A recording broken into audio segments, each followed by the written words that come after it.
How's it going, everybody, and happy Friday. I'm Coach Ray. Thank you for joining me for today. So for today's video, I wanted to cover 6 useful tips or things that I found to be useful or think are going to be useful for people who are either just getting into working out, like beginners, or even people that have some experience, such as intermediate people.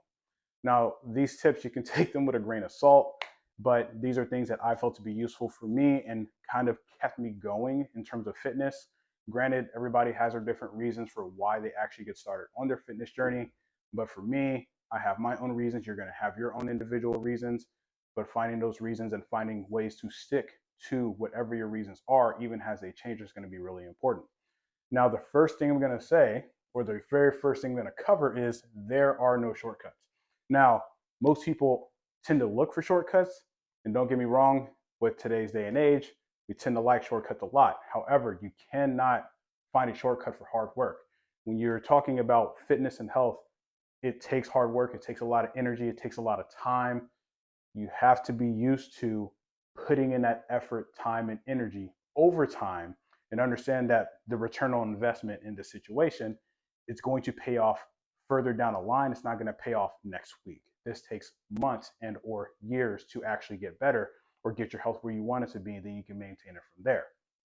Number 2, the process is greater than the end goal. Now, what that means is people don't enjoy the process. People are only looking for the end goal typically, and that tends to burn people out sometimes, because when you're not hitting that goal or you're falling short of the goals that you have in mind, you miss a lot of things, right? If you're not focusing on the process, you're missing things that you can change in order to improve or to make the next time you go through that process a little bit better.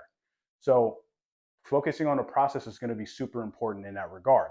The third thing is experiment and be open-minded. Now, I get it. We see a lot of cool stuff on social media. Nothing wrong with that. However, don't discount things just because they either look kind of gimmicky, and don't get me wrong, you can kind of sect out some of those things on your own, or things that may look a little bit different than what you do. Also, there's going to be different ways to work on your fitness. It's not just going to be weight training or resistance training. It can be hiking, it can be climbing, it can be recreational sports, or whatever you find to be fun, but you want to add those kind of things in, if you can, to your current fitness routine. Number 4 is going to be experience is the best teacher. You learn best from experience. We don't learn all that much from theoretical.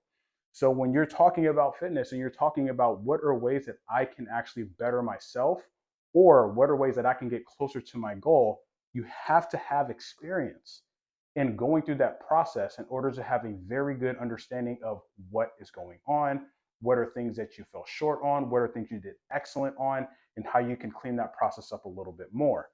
Number 5, small goals go a long way. What that means is that if you create small goals for yourself, that is going to keep you going further than creating a big goal that you're trying to hit.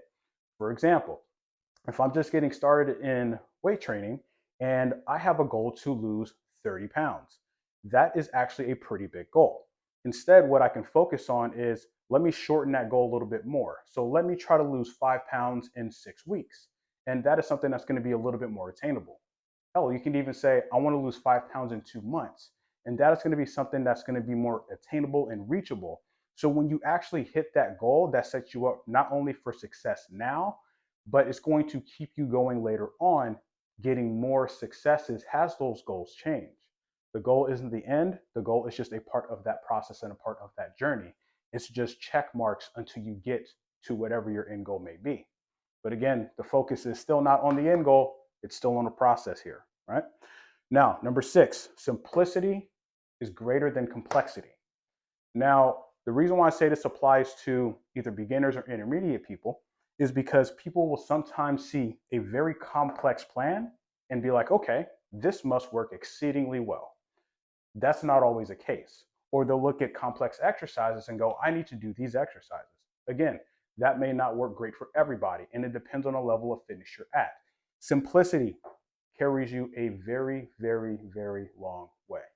I myself, I've been doing the simple movement, basic movements of presses, pulls, squat, deadlift, etc. Those movements have always been a part of my program, irregardless of what my goals are. So if I focus on keeping the simple movements in, and get really, really, really good at those, I can then move on to the more complex stuff, right? So think of like Landmine University type of workouts. I can now do those because I've mastered the basics and gotten my body to be much more accustomed to moving, but also being aware of how my body is moving in space. So it's extremely important to try to keep things as simple as possible. As soon as you start to add in layers of complexity, things begin to go awry, because now how do you keep up with those levels of complexity if you haven't even mastered the basic things or the basic skills that you actually need to master before moving on to those things?